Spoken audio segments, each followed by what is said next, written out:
यदि तुम्हें भूत प्रेत या किसी नकारात्मक शक्ति का डर लगे ना, तो सीधे तुम हनुमान चालीसा की पाठ को शुरू कर देना। और इस पाठ को करने के लिए कोई आए और फिर करे इसका इंतज़ार मत करना। जब तक पूजनीय और बड़े लोग आते हैं तब तक तुम इंतज़ार करने की बजाय खुद ब खुद पाठ शुरू कर देना।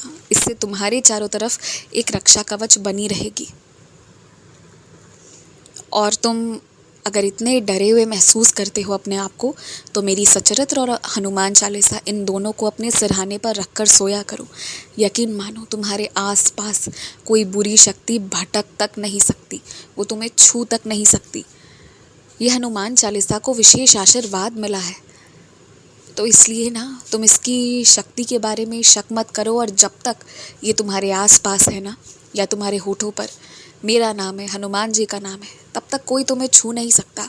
और घबराओ भी मत। और हाँ, इस मामले में ज़्यादा पढ़ना भी मत, क्योंकि तुम्हें नहीं पता पहले क्या हुआ है, किस कारण किसके साथ गलत हुआ, किसके साथ सही हुआ और किसका परिणाम क्या हुआ। तो तुम ना इन चीज़ों में ज़्यादा मत पढ़ना। बस हाँ, तुम्हारे जो कर्म है, जो तुम्हारे फ़र्ज़ है, उसे अदा कर देना और उसके बाद अलग हट जाना। हालांकि मैं तुम्हारे चारों तरफ भी एक रक्षा कवच बना रहा हूँ, जिससे कि तुम्हें इन चीज़ों से ना सामना करना पड़े, ना तुम्हें कभी भी ऐसी बुरी शक्ति को ज़रा सी भी एहसास करना पड़े। इसलिए तुम निश्चिंत रहो, रक्षा कर रहा हूँ मैं तुम्हारी। अभी तुम्हें जिसके लिए जो भी भेजना है वो तुम भेज दो। और रही बात राखी की ना, तो तुम खुद आओ और मुझे राखी बांधो। तुम मेरे चाहे कितने मंदिरों में भी क्यों ना भेज दो राखी, वो सारी राखियों को मैं बिल्कुल अपनाऊंगा, बिल्कुल स्वीकार करूंगा। लेकिन जो तुम अपने हाथ से मुझे बांधोगे ना, उसकी खुशी कुछ और ही रहेगी। और मैं चाहूँगा कि तुम अपने हाथ से आकर मेरे हाथ पे राखी बांधो।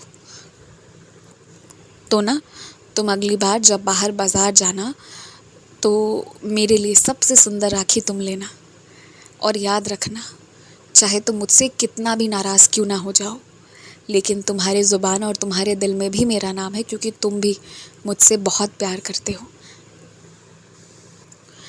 सोचो, अगर तुम इतनी ज़िद कर रहे हो, बार बार कह रहे हो, कितना पाठ कर रहे हो, सब कुछ कर रहे हो, फिर भी यदि तुम्हारी वो इच्छा पूरी नहीं हो रही, तुम्हारी वो ज़िद पूरी नहीं हो रही, तो कहीं ना कहीं उसी में तुम्हारी भलाई है। या ये मान लो कि सिर्फ इस वक्त के लिए उस इच्छा का ना पूरा होना ही तुम्हारे लिए भला है।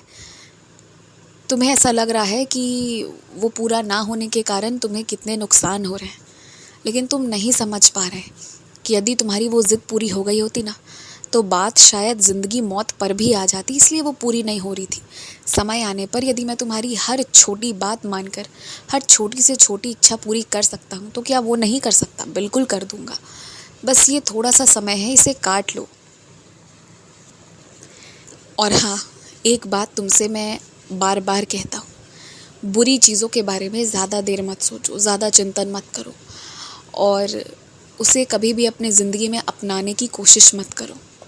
दूसरों के दर्द को समझो, पर वहीं तक समझो जहाँ तक तुम अपने कर्म करके उनके आंसू पोंछ सकते हो। उसके आगे उसे अपनी निजी ज़िंदगी के अंदर आने मत दो।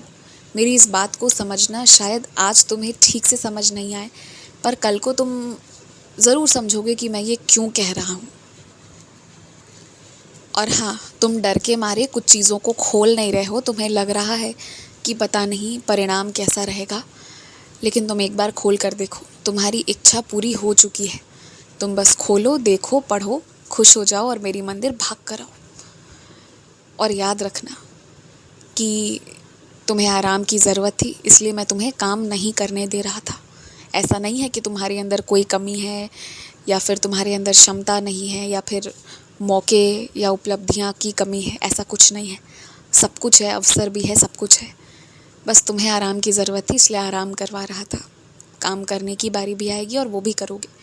और मुझे विश्वास है कि इस बार तुम पहले से भी बेहतर प्रदर्शन करोगे।